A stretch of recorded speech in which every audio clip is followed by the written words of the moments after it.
guitar people, welcome to Have Guitar Will Travel, presented by Vintage Guitar Magazine, with your host, me, James Patrick Regan, otherwise known as Jimmy from the Deadlies, and today I'm speaking with guitarist Ben Brandt. In our conversation, Ben tells us about his 1962 ES345 and his recent move to Nashville from Pennsylvania after commuting for a few years.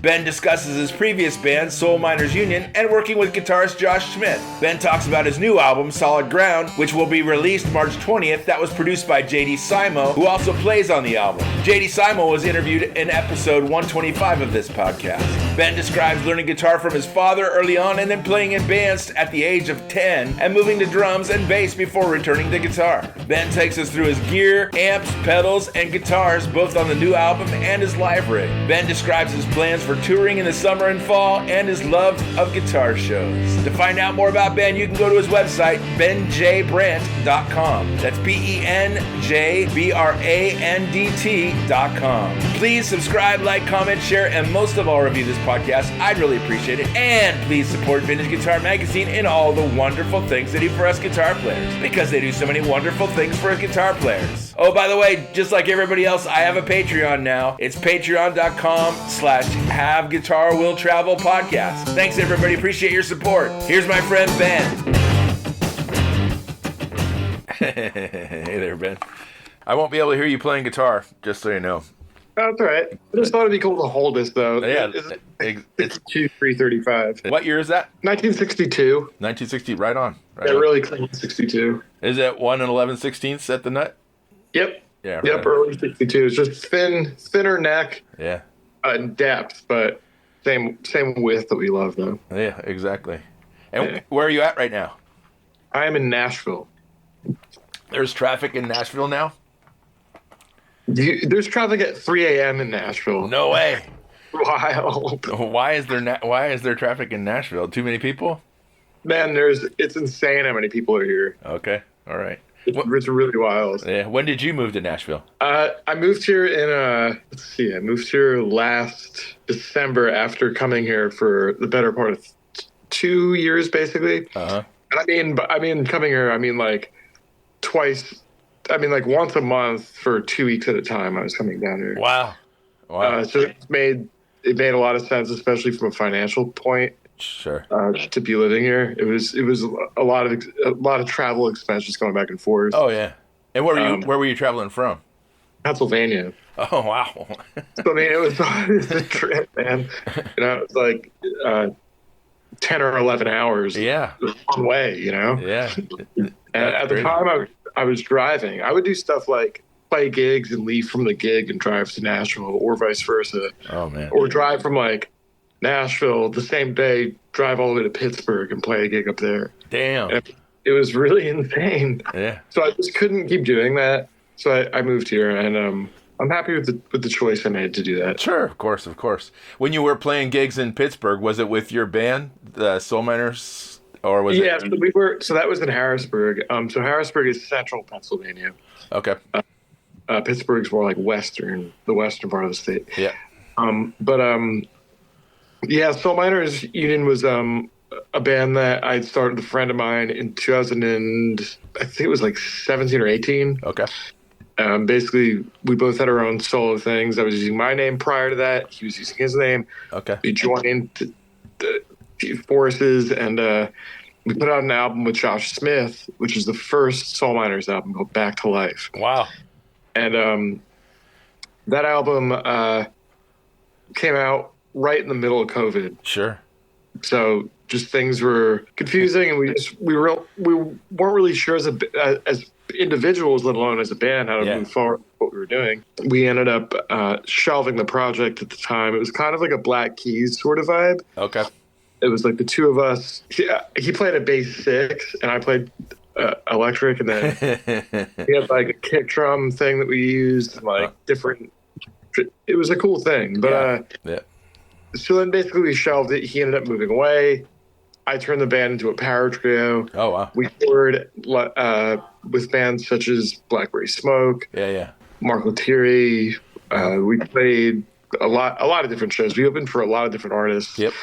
And then I decided after a long time in that kind of format, which I've always loved, the power trio band format, bands like Rush, so many other great ones that we all love. Yeah. I just really felt that like I wanted to do a band Yeah. at the time. You know, I really wanted to be a collaborative effort. I wanted to be like a unit. And now I think having done that for a while, I really was pretty adamant about using my own name and doing my own solo project, which is where the move came into play, and also where this the newest album coming to light is just a personal decision just to really have creative control and direction over where my career is headed. Yeah. And not that I don't enjoy collaborating, I do, but it's just when you feel adamant about your own music from start to end, the whole creative process, you just have to pursue that sometimes. And I felt like my best time to do that was now. Yeah. You know?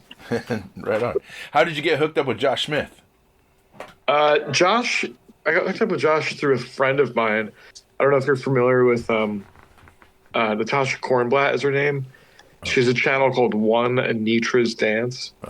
And that channel, she films a lot of stuff of Joe, the Dallas Guitar Show, Smith, all the big guys in line. So a lot of these players in line, Philip Sace, Albert Castilla, Chris, what is his name? I'm drawing a blank at his name right now. Chris Kane. Chris Kane, yes. Yeah. So she films them on a YouTube channel. She is. Okay. Cool. She's friends with Josh, so she put the connection together. Yeah. And it was really great working with him. Yeah, of course. Was Josh in Pennsylvania or was he in LA? No, he actually flew out to LA. Oh, okay. All right. So we were out there for the better part of a month. Yeah. And it was cool. And the last project that I did, which is my newest album that's coming out in March, that's JD Simo. Yeah, exactly. Yeah. Producing it. And and how did you get hooked up with JD Simo? Again, the same friend, actually. Oh, okay. So I had a connection with him through a show that we did together that was put on in the middle of COVID. We were sort of doing like a social distance kind of thing. Okay. So we had opened for him, and I'd gotten to know him maybe 6 years ago. Yeah. So when I considered who I wanted to produce my album, I thought stylistically that he was a really good fit for me. Of course. I think he really was. Yeah.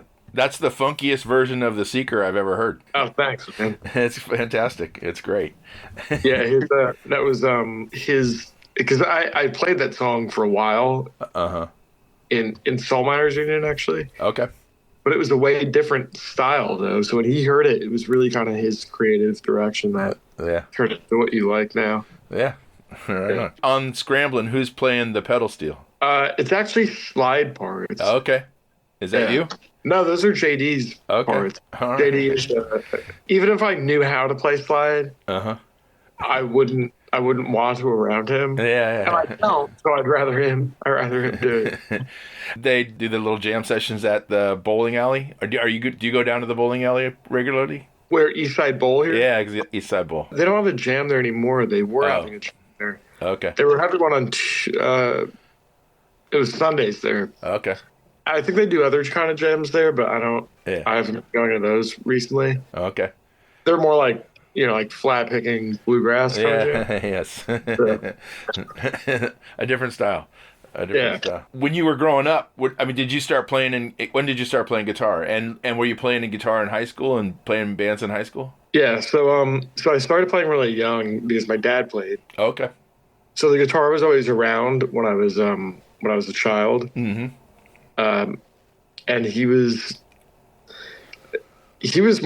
a rock player. Okay. Like straight up rock player, Uh-huh. He grew up listening to like Procol Harum and bands like Captain Beyond, and fed me a lot of that kind of stuff. Jethro Tull and Genesis and Rush and all that kind of stuff. Yeah. And he was into like Muddy Waters, and then later on, Stevie and players like that. But he wasn't really a big traditional blues player or listener. But rock was definitely his forte for sure. So I started playing from him and just being around it. By the age of 10, I had my own little band together through my dad through this radio station called WDHA, And DHA had sponsored me to do an album. So I did an album with my dad. Wow. That we had written a bunch of the songs together, and he had studio musicians play on it. And then I played a bunch of events with them. They were DHA sponsored events that were with bands like Kim Simmons with Savoy Brown. Yeah, of course. Jake Andrews, who's out of Texas. Billy Hector, if you remember Billy Hector. And there's a few other events that I played with them. And then was sort of in a dynamic where my mom was traditional in like her approach to, you got to go to school and like that kind of thing. And my dad was very like, well, he's going to do this thing, you know? So basically I went to school then, and we had moved from New Jersey, which is where that station was based. While I was in school, I continued to play and write. I played in different bands, but I actually really got into playing drums. Oh, really? It was a thing that I really did for a long time. Yeah. I played drums for a number of years. I had a prog band that I was in. That was really fun. Yeah. And then I still played guitar, and I played bass in a band. Oh, wow. So I've learned a lot from those other instruments that I've actually incorporated in playing guitar. And I think that there's a lot of benefit to having played guitar and played bass and drums. Yeah, of course. It really completes the circle then. You know? Sure, of course. Yeah, I've always been active in playing in bands. Uh-huh. It's just they've just changed the instrument that I've been playing on sometimes. But since I've been in my 20s, I've been just playing guitar.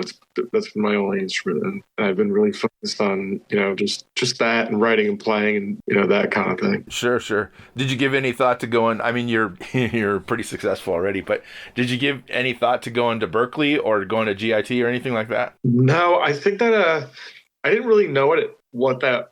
Well, I knew about Berkeley. I didn't know about GIT, and I think had I known about it back then, I think that would have been something that I would have probably gone to. I didn't learn about that until I actually moved. So I moved when I was 20 to Harrisburg. But there's a pretty good music scene there in Central PA, in DC, in Virginia. So in that area, I really learned a lot about not only the instrument, but just schools like GIT. Sure. All kinds of different things. I was growing up in the Poconos. It's like the mountains, Uh-huh.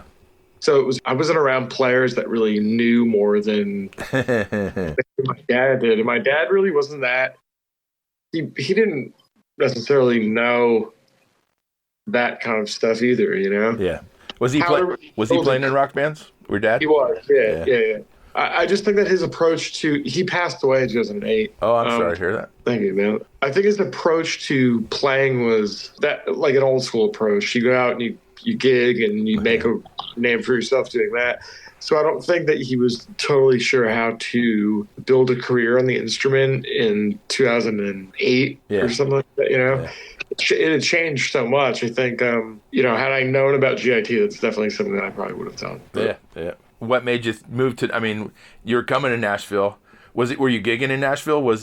What made you make the move to Nashville? I had been down here, and I hadn't played with my band down here, but I had been coming down here, just kind of getting a feel for what the vibe was for a little while. Sure. And it was a couple of times between summer of 2023, I think, and 2025, between writing the album, just jams that I had gotten invited to, people that I met and played with, befriending people like the great session players that we all love, or some of the other big names that are in town here. And I really felt like I was accepted or like part of the fabric.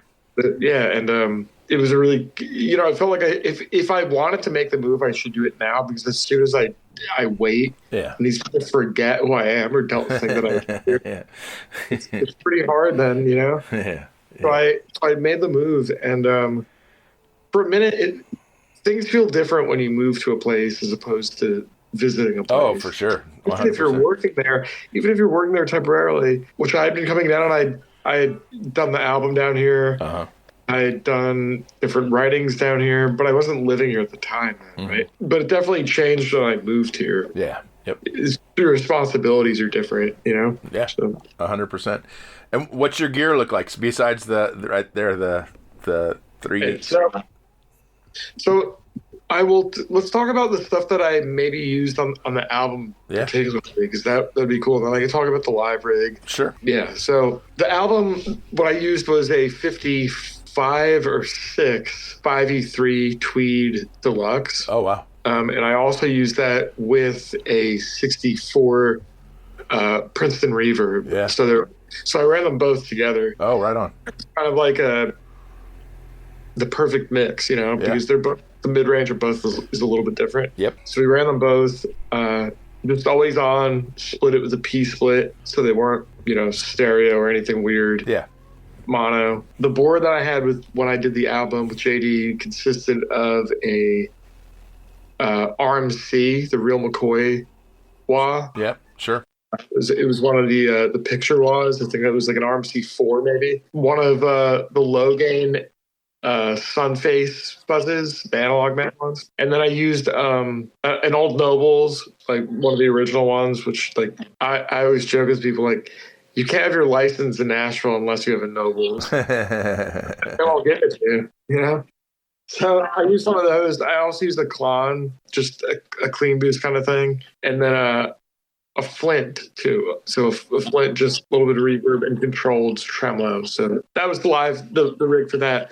And then the guitars, I used I have a 55 conversion, and I used the 59 Junior for that. The conversion, is that the one with the Bigsby on it? Yeah. Yep. Yeah. So I used those two guitars, and then my usual, the stuff that I basically have right now that I'm using for everyday kind of stuff is this guitar, which is that 62 335 with a factory Bigsby on it, 2 PAFs. Then I have a 63 335.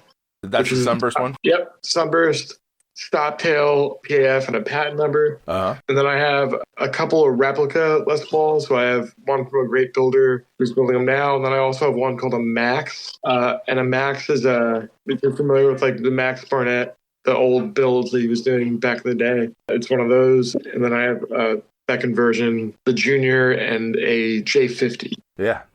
What year's the Junior? The Junior is the 59 double cut Junior. Yeah, exactly. Yeah. And what's cool about it is that, so most Juniors, as you know, are wrap over bridges. Yep. But this one, somebody put a tailpiece on it. Oh, wow. So it's got a stop tail and an ABR on it. Yeah. It's great. So you can intonate it, and it feels like a Les Paul then. That's cool. Great. Yeah. And what about your live rig? So my live rig had consisted of 2 Dr. Z heads and a Bandmaster. Okay. And 2 Electro Voice cabs. Uh-huh. I really like the Dr. Z stuff. Sure. And when I was with Blackberry Smoke and a bunch of those other large bands that we were opening for, it was sort of a rig where the Bandmaster was on all the time, and then I would pair it with one of 2 Dr. Z's then. Okay. So either a Z80 or a Maz. Yep. And then now my live rig is, rather than using lower wattage multiple heads and kind of stuff like that, I'm using higher wattage heads, and I'm really only using 1 amp at a time. Uh-huh. So I'm using Bluetooth for a lot of stuff. Wow. The Bluetooth stuff is really great. I have a DC30 or a DK30, which is the Davey Knowles Tweed amp. Okay. It's got 5881s in it. It's a really cool circuit.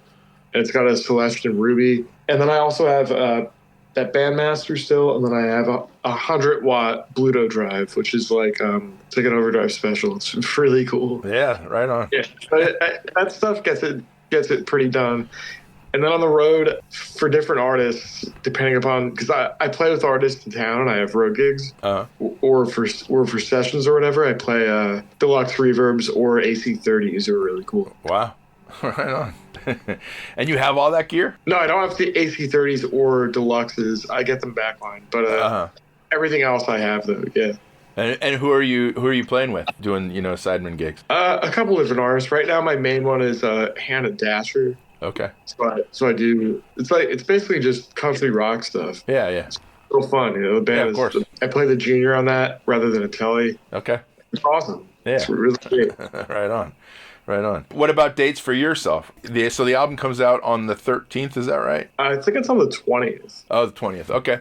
And do you have any dates lined up for you? Yeah, we're going to be. So I took some time off the road just to get into Nashville and settle for a little bit, and also work on the album and the promotion of the album. So there will be dates coming out. There'll be summer and fall dates. Again, I'll be on the road, and then definitely getting into next year, there'll be a lot more dates coming. I've just been taking a little bit of time off the road. Sure. And are you going to support JD on any of his gigs? Yeah, that would be great. That'd be absolutely great. I'm sure that will definitely be a possibility. Yeah. That's definitely the goal for sure. Yeah. And outside of music, what are you doing for fun? What am I doing for fun outside of music? I've been selling and buying some of these guitars. Okay. Some of that kind of stuff. Yeah. I also really just enjoy cooking. Yeah. Getting into photography a little bit. Yeah. Just especially of guitars. If you're gonna sell them, you got to take really great photos of them. I feel like a lot of people don't take the best photos to represent the stuff they have. Yeah. Do you go into any of the guitar shows? Yeah. I really love going to the Nashville show, Philly Guitar Show. I've been going to for a long time. Didn't that just happen, the Philly one? Yeah, it may have actually. I know it's in the summer and the fall, I think. So I think it's maybe like November and July or something like that. Or maybe they only have one now. I don't know. But the Dallas Guitar Show is really great. I went to that for the first time last year. It was. Is the Dallas one the biggest of all the guitar shows?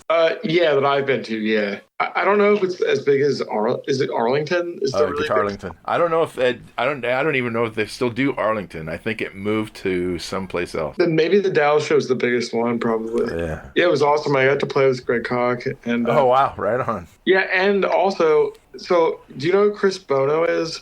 I don't know Chris. No. So Chris he's a really great player and a really great teacher. When I was living in New Jersey, he was a instructor out of Fairleigh Dickinson University, which is in, I think it's in Morristown, New Jersey. Okay.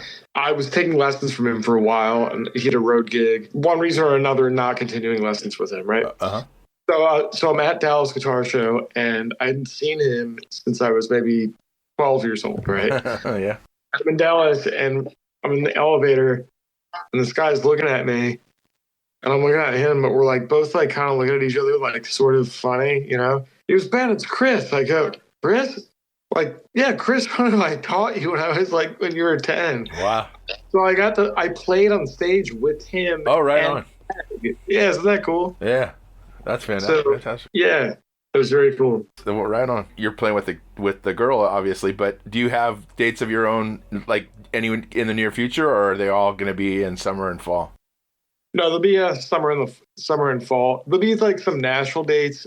Actually, in April, I think there's a show April 11th that I'll have calendar. Nothing for the release of the record, like in March 20th. There might be. Okay. That might end up happening also. Right on. March is busy with a couple of artist things at the moment, unfortunately. Mm-hmm. But yeah, that is the goal, is to do a show for that. And if people want to find out about you and what you're doing and stuff, your website is benjbrandt.com. Yeah, benjbrandt.com. Follow me on Facebook, Instagram. Yeah. I update on there. Yeah. And just follow along just for your own enjoyment, of old guitars and what the happenings are. Oh, yeah, exactly. What's the J stand for? My middle name, it's Jacob. Okay, cool. Right on. Well, it's a pleasure to meet you, Ben. I appreciate your time. Thank you. Yeah. Have a best of luck to you. The album was fantastic, so I think it'll do very well. Oh, thank you. Yeah. Nice to speak with you. You too, man. Have a good one. Bye.